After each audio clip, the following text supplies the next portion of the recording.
عسلامتكم الناس الكل، شنو احوالكم؟ ان شاء الله يا ربي تلقاكم على فيديو هديه في احسن الاحوال. ان شاء الله رمضانكم مبروك، عواشركم مبروكه، ان شاء الله تصوموا وتعاودوا بصحه الابدان يا ربي. عندي مده ما طليتش عليكم، قلت احسن فرصه باش نرجع معاكم هي السحور نتاع الليله الاولى نتاع رمضان. جيت نطلع عليكم بملاوي بطبوط وكيك بالشوكولا. خليكم معايا لاخر لا فيديو باش تشوفوا لي غوسيت الكل. اللي مازال ما اشتركش في القناه يشترك في القناه ويضغط على زر الاعجاب ويخلي لي تعليق مزيان. نتلاقى انا وياكم اخر لا فيديو.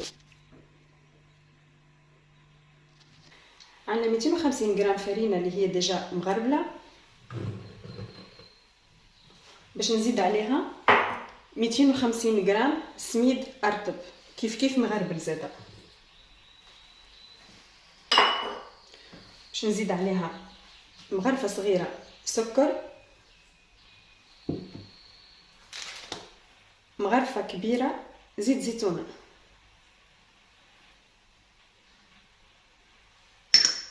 لهنا عندي الملح على حسب الذوق،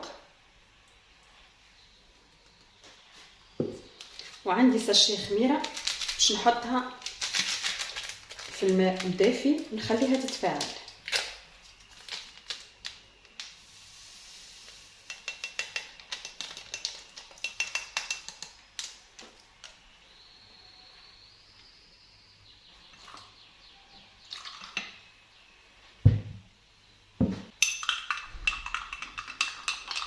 ما شفتوا هذوما الخلطه الكل.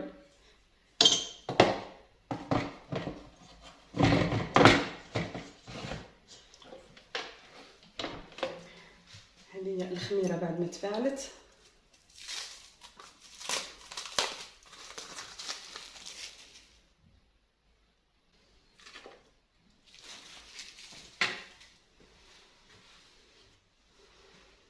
باش نضيف لها الماء الدافي.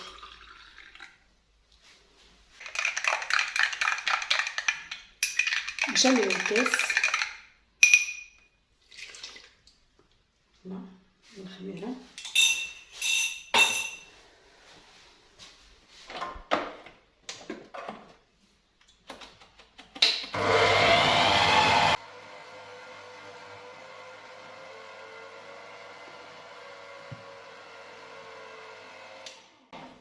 لهنا باش نخليها تتعجن لين نحصل على عجينه تكون ملسه، لا تكونش قاصحه وما تكونش جاريه.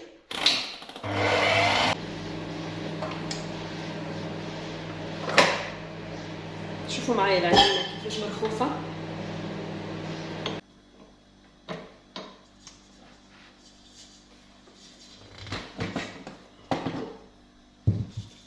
شوفوا العجينه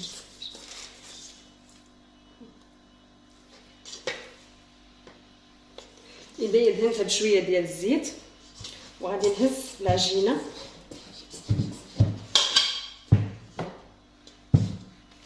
كما هكا،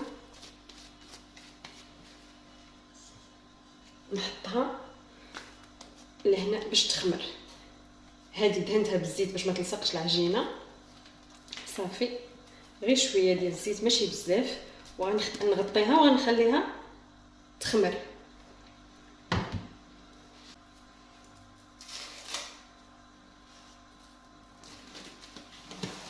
ودابا غندير انا وياكم العجينه نتاع المسمن. ما غاديش نغسلها حيت نفس الحاجات باش نعاود نحطهم تقريبا. فوالا كيف عندي 250 غرام فرينه مغربله،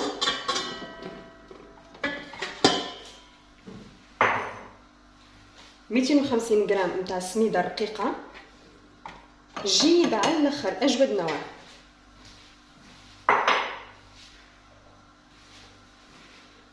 الملح حسب الذوق، اقل من مغرفه صغيره نتاع السكر. علاش نحط السكر؟ على خاطر يعمل لون مزيان، يعمل لون في الملاوي وفي البطبوط، يعمل لون مزيان. مغرفه كبيره زبده خرجتها من الصباح ولكن الدنيا بارده قعدت يابسه، دونك ذوبتها تو في الميكرووند، سمعتوني ندوب فيها. شطر باكو خميره نتاع جاتو، الباكو هذا فيه 10 غرامات، دونك باش نحط 5 غرامات. والشطر الاخر تو نقول لكم شنو باش نعمل بيه. ها مازلت باش نستحقوا الشطر الاخر، باش نستحفظ عليه، مازال حاجتي بيه. كيف باش نحطها تتعجن بشويه بشويه، ونزيد الماء دافي بالطبيعه، مش سخون برشا ومش بارد على الاخر، دافي.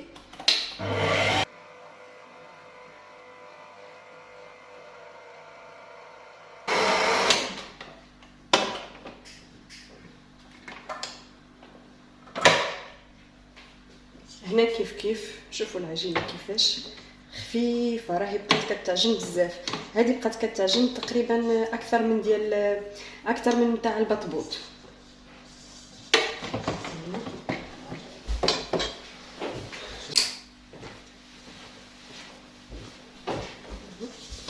كيف ايديا راهي بالزيت،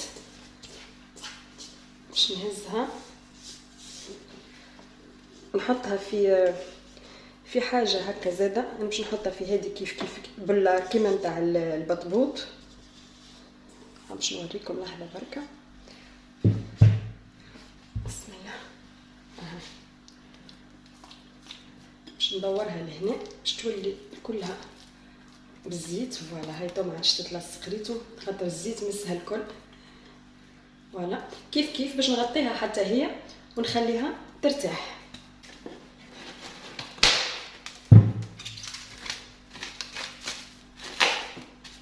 سكر عليها مليح باش ما يدخلهاش الهواء، خليها ترتاح. وتوا باش نبدل الراس هذا نتاع العجينه، نحط الاخر باش نحط هذا.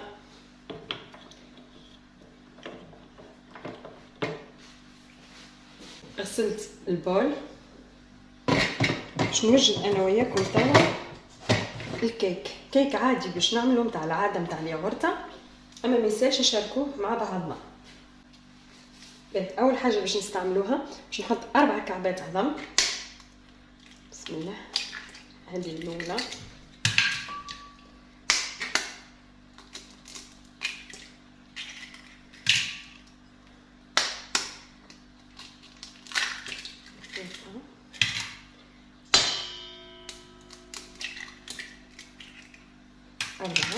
باش نزيد عليهم صحفه تقريب 100 غرام هكاك سكر على حسب الذوق راهو.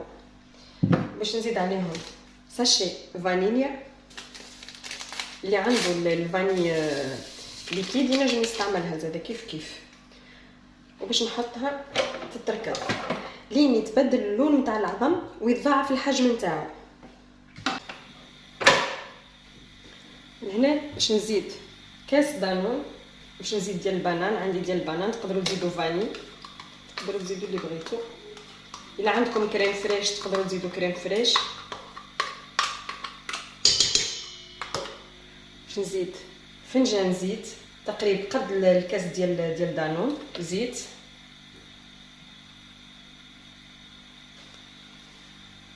وباش نرجعها تتركب. بعد ما تخلطوا مليح لهنا باش نزيد تقريبا 3 مغارف كاكاو، الكاكاو المر نتاع الحلو، ونرجعها كيف. بعد ما تخلط مليح هاك الكاكاو المر، توا باش نزيد لهنا عندي 250 غرام فرينه مغربله بالطبيعه، مانيش باش نزيدها الكل، باش نزيد شويه بشويه وعيني ميزاني، خاطر فما فرينه تشرب كما ديما نقول لكم، فما فرينه ما تشربش برشا. دونك باش نحط شطر الكميه، وباش نحط معاها الخميره نتاع الجاتو.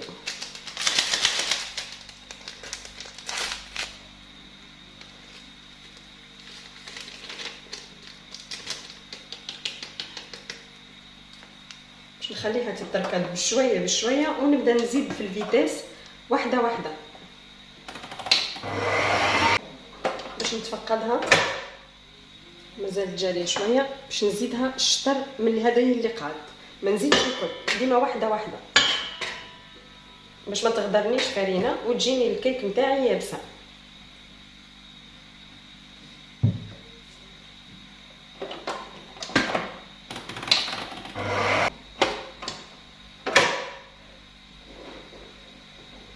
مانيش باش نستحق نزيد الكميه الاخرى. دونك من 250 غرام خليت شويه، هذه تقريبا 40 غرام 30 غرام. هدايا المولي باش نحط فيه، ديجا دهنته بالزبده مليح مليح مليح.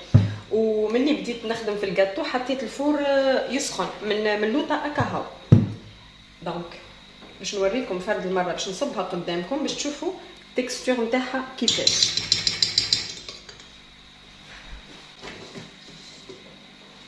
هذه هي ان شاء الله تكون واضحه مليح. شوفوا كيفاش ماهيش يابسه وزاده ماهيش جاريه. كيفاش باش نقول لكم، هاكم تشوفوا فيها من بعد ولات تتقطع العجينه، ريت الخليط يتقطع. باش نكمل نهبطو بسباتول توا باش نحطها في الفور. باش نبداو بالعجينه نتاع البطبوط اللي حضرناها الاولى. شوفوا ما شاء الله كيفاش خمرات. باش ندغازيوها، نخرجوا منها الهواء اللي فيها.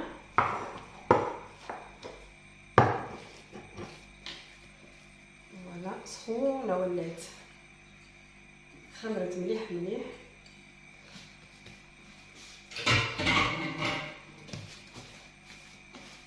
باش تشوفوني هكا ولا لا.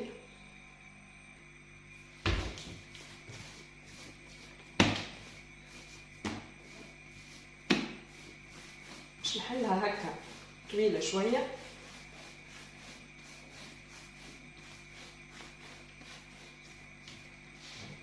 وباش نقصها على الكبر اللي حاجتي ليه. انا اليوم باش نعملهم شويه كبار على خاطر ما عادش وقت.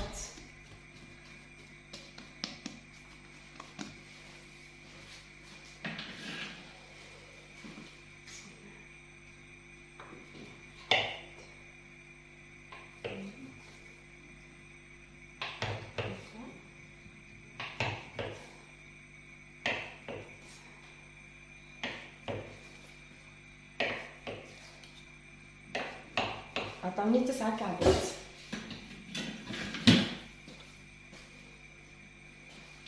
باش نحط بحدايا الفرينه ونحاول نلمهم كرات. شويه فرينه مش برشا باش ما تيبسلناش العجينه.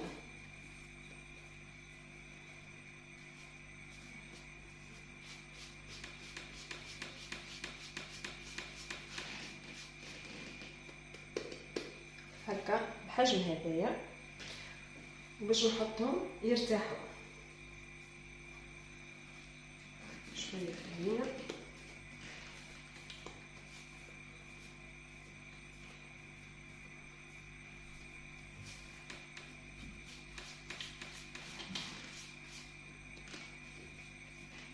هلا لين نكمل الكميه الكل. باش نغطيها باش نخليها تزيد ترتاح، باش نرزنها مليح خاطر الدنيا بارده باش تخمرلي في ساعه تزيد ترتاح نتاع حكايه 10 دقائق هكاك. وهذه العجينه نتاع المسمن كيف كيف ارتاحت بالقدا. نشوفها لكم هاهي.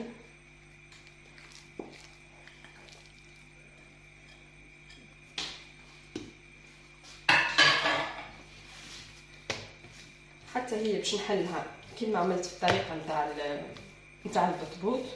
باش نحلها هكا طويله شويه، ما نرققهاش بالطبيعه، تبدا كلها قد قد باش الكعبات اللي باش نقصهم يجوني متساويين. وهنا حضرت لها السميد الجويد اللي عجلنا به. حطيت هنا كميه وحطيت لهنا 2 مغارف زبده ذوبتهم في الميكرووند باش نخلطهم مع الزيت. باش نزيد عليهم زيت المائده تقريبا كاس. والشطر وش ترسى الشيء الخميره نتاع الكاتو اللي قلت لكم بكري، هذايا نخليوه راه باش نستحقوه، هذايا نزيدوه مع الزيت والزبده.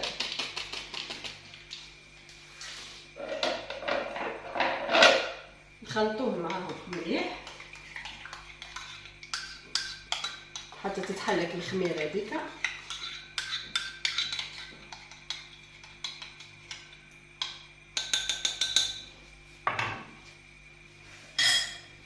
وتوا باش نقصوا كعبات المسمن نتاعنا كيف باش نعملهم كبار شويه على العاده. انا نزرب على خاطر ديجا كان لاحظتوا انا نحضر معاكم وانا مازلت بدبشي نتاع الخدمه، نزرب على خاطر ما عادش وقت. هوني ولاو يقصوا عنا الماء مع حكايه 7:30 هكاك يبدا الماء يقل، ماكسيموم 9 يبدا الماء تقص. دونك قاعده نزرب باش نحاول نحضر كل شيء ونغسل الماعون وكل شيء. كيفاش باش نعمل تو؟ اذا اول حاجه باش ناخذ شويه من الزبده هذه باش نحل فيها كعبه،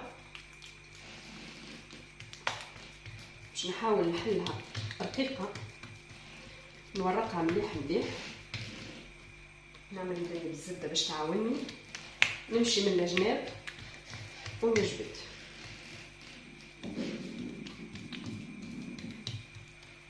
كانت قطعت شويه مش مشكله خاطر احنا مازلنا باش نلفوها فوق بعضها.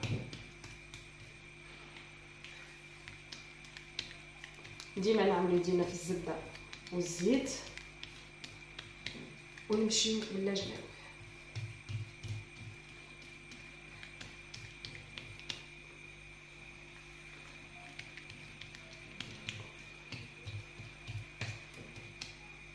باش نثنيوها مربع بالشكل هذايا، نرجعوا الطرف هذيك على الطرف هذيا، ندهنوها كيف بالزبده.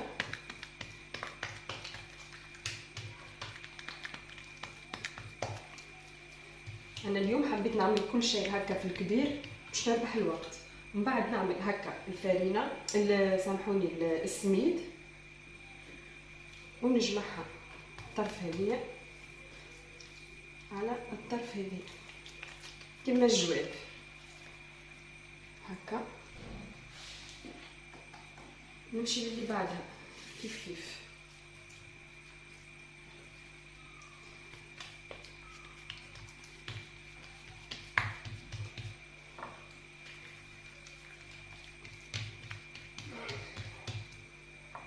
الزبده والزيت هما اللي يعاونونا باش العجينه ما تقطعش، خاطر تبدا تمشي رطبه تحت يدينا.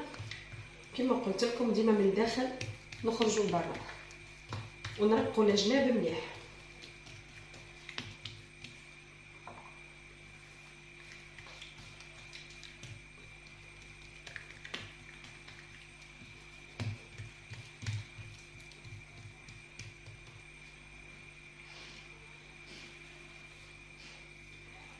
كيف طرف من غادي،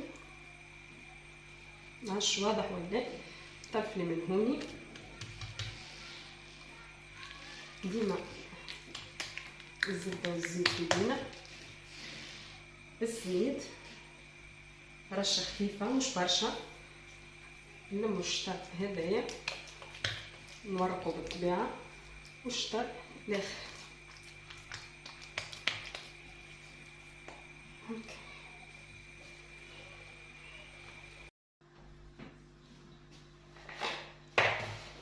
ولهنا بعد ما ورقتهم الكل باش نغطيهم ونخليهم يرتاحوا. وتوا باش نرجع للبطبوط. فوالا هاكا ارتاح، زدت نفخ.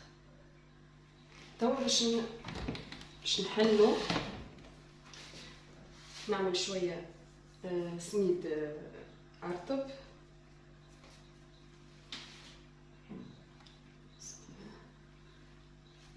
ونحلو. تنجموا تحلوا بيديكم هكا، تنجموا تحلوا بالقلقال.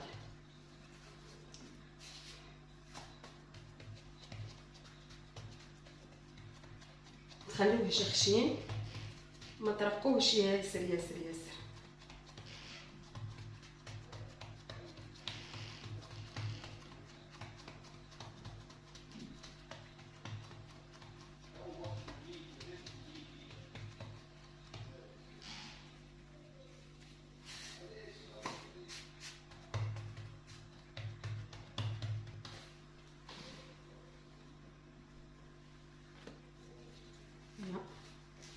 هيا باش نرجعها للطبق.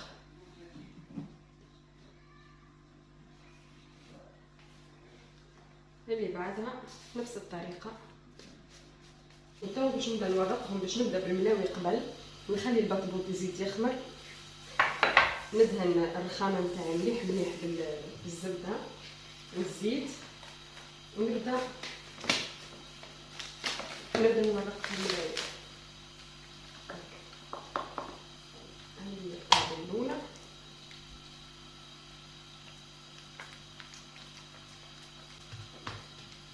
ونسيسها باش ما تتقطعش. نمشي مع الجناب كده هذا. كان حسيتها شايحه في يدي نزيد شويه زبده وزيت. هاك الخليط اللي عندي.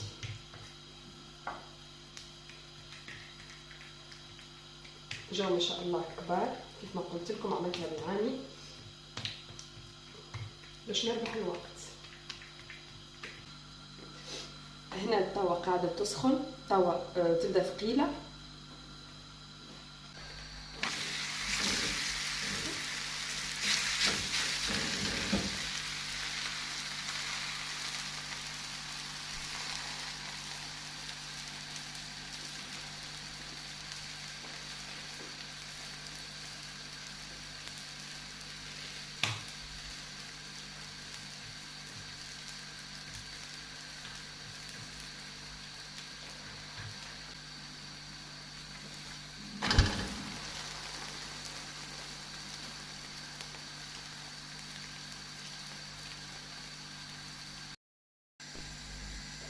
وهنا بعد ما خمر البطبوط حتى هو شعلت القلايات الاثنين باش نعاون بهم، القلايات الخفاف الطيفال ديال الكريب نتاع الكريب هما اللي باش نحضر بهم نطيب فيهم البطبوط. ما نحط لا زيت لا حتى شيء.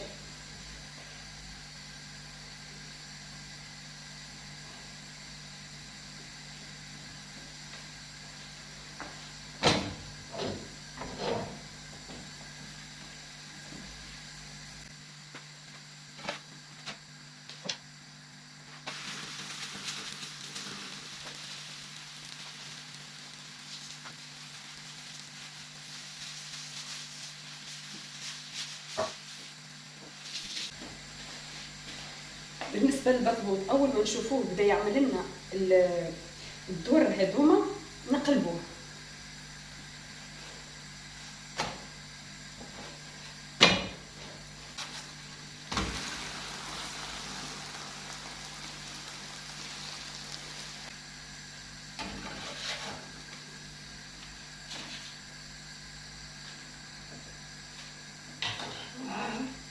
هذوما السيمونات نتاعنا حضروا. وهنا باش نشارك معكم الكيك، بردت شويه هاهي واحده لا مسقط لا شيء.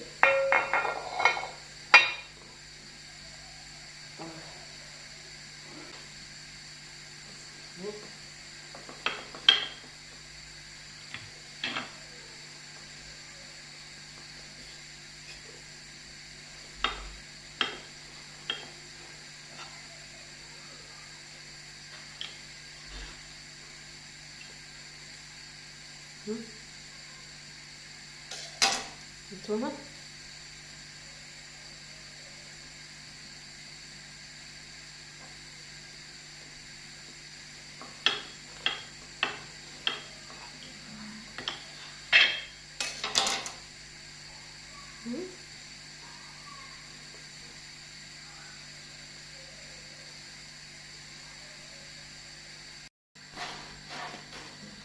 شوفوا البطبوط كيفاش تنفخ.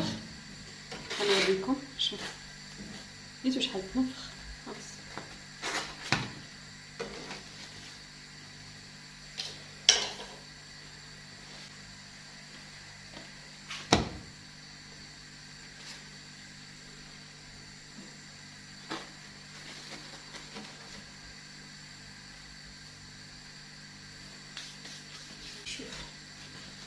نوريها لكم.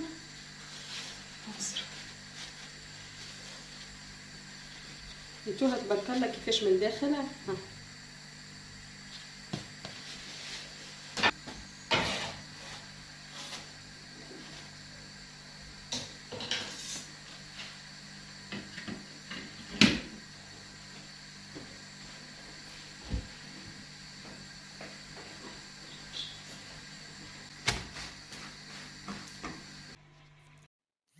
صافي وهنايا كملت، خليتهم عريانين شويه، مبغيتش نغطيهم باش ما يعرقوش. ما نكذبش عليكم، عييت غير غطيتهم ومشيت نعست. ما صافي عييت بالوقفه في الكوزينه وصافي. ما فقدت الفجر، عمرت المكانه قبل الفجر، نط شربت ماء وكليت الدانونه. هذاك هو السحور اللي درت، ما قديتش ناكل حتى شي حاجه. صافي من بعد مشيت توضيت وصليت. وهنا غادي نشارك معكم واحد الطاجين تونسي، يقولوا ليه طاجين ملسوقه، معناتها بالورقه ديالنا. بالنسبه للمقادير، عندي هوني 4 كعبات عظم مصموطين ومقصوصين جويدين، عندي شويه جبن مرحي، عندي جبن شيدار تنجموا تعوضوه بالقوطه اما تشيحوها مليح مليح من الماء. عندي هوني 5 كعبات عظم نيين خرجتهم من الفريجيدير، عندي شويه زبده ذايبه، وعندي هوني الاوراق نتاع الملسوقه. ولهنا عندي شويه سكالوب قصيته جويد، قليته في الزيت والبصل، وكيف طاب شطر الطياب زدت عليه حكه شامبينيون. من بعد حطيت له الملح، فلفل الاكحل، شويه كركم وسنه ثوم، خليته يطيب فك الزيت هذاك، ما زدته لا ماء لا حتى شيء، يطيب في البصل هذاك اللي قليته فيه لين شاح من الماء مليح مليح مليح. ما يلزمش التختوخ هذا ما يلزمش يكون فيه حتى قطره ماء. اذا وعندي المول اللي باش نستعملها، انا باش نستعمل المول هذه مربعه، تنجموا تستعملوا مول دائريه، تنجموا تستعملوا مول كبيره صغيره، نتوما وحسب عدد الافراد اللي عندكم وعلى حسب الحشو زاده، باش ما تجيناش هابطه. كي يبدا الطاجين عالي ومعبي يجي بنين ويجي مزيان حتى في المنظر. اذا اول حاجه باش نعملها، باش ندهن المول نتاعي بالزبده، شويه هكا الزبده الذايبه، ما ننساش الجناب،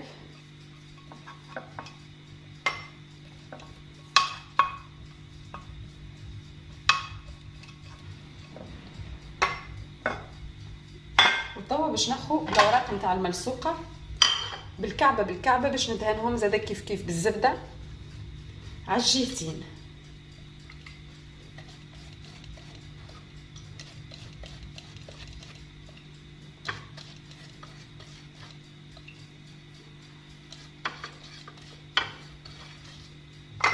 باش نقلبها كيف كيف باش ندهنها من الشيره هذه زاده بالزبده مليح.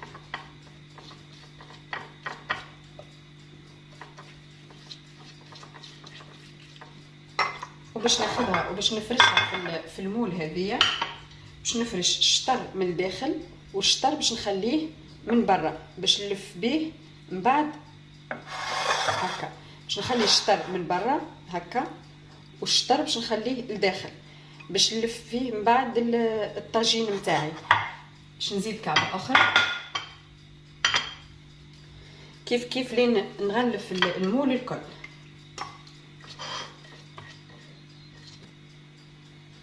فوالا انظروا كيفاش غلفت المول نتاعي الكل من الاربع شيرات. توا عندي كعبه اخرى دهنتها كيف كيف بالزبده هذه باش نحطها الوسط باش ما يخرجليش هاك الحشو.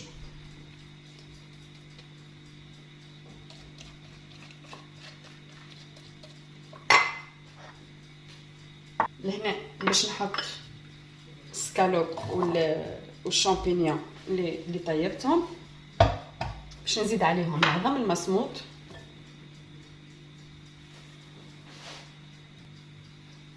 نزيدهم الجبن، وباش نزيدهم جبن شيدار. كما قلت لكم راهو اللي حب يعمل القوطه ينجم.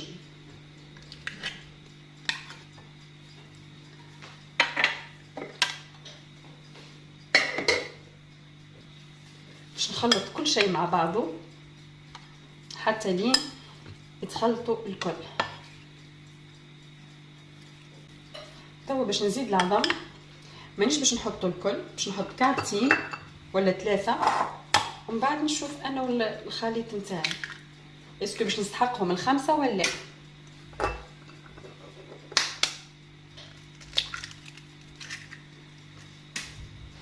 باش نحط 3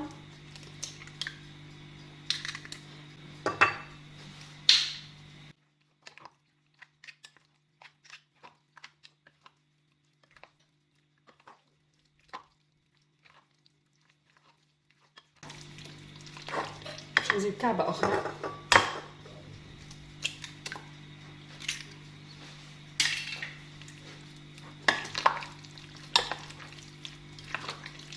مانيش باش نستحقها الكعبة ال5، دونك استحقيت 4 كعبات عظم على خاطر انت وكبر العظمة.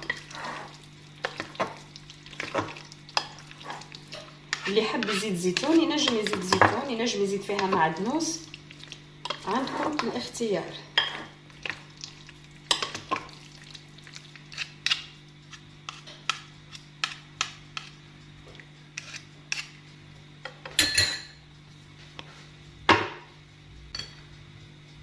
تو باش نجيب المول نتاعي باش نصب فيها الحشو الكل. بسم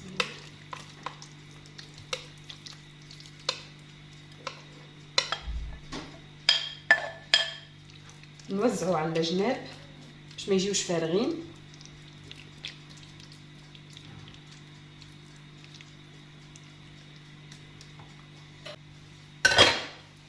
وتوا باش نحط كعبة اخرى ملصوقة باش نغطي بها ومن بعد باش نحط الجناب. ما نحطش الجناب هما الاولين على خاطر الكعبة هذه كنخليها من الفوق كي تدخل الطيب باش تطير، ما ماهيش باش تقعد لاصقة. دونك نعملها دهنة هكا بالزبدة على الوجه اللي باش يجي من الفوق. هي الزبدة تعطينا قرميشة وتعطينا اللون المزيان زاده. فوالا البارتي اللي حطيت فيها الزبده باش نخليها من الفوق وباش نحط البارتي الاخرى من اللوطه بطبيعتها باش تمس الحشو. فوالا ونرجع الجوانب هذوما نغطي بهم.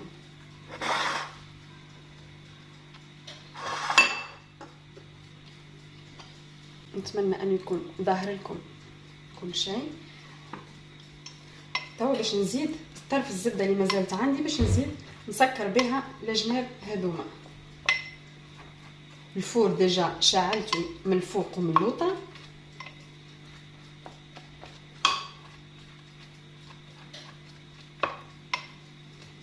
باش ندخلها الطيب.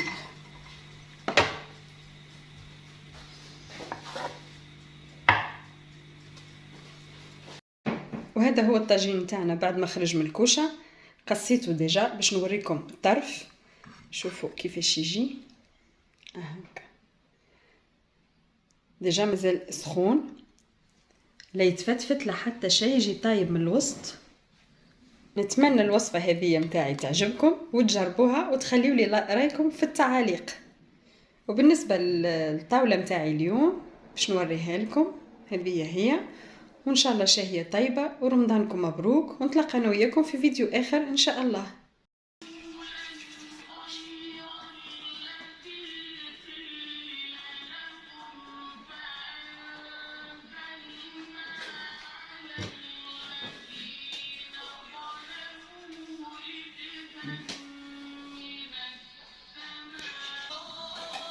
Não, não sei.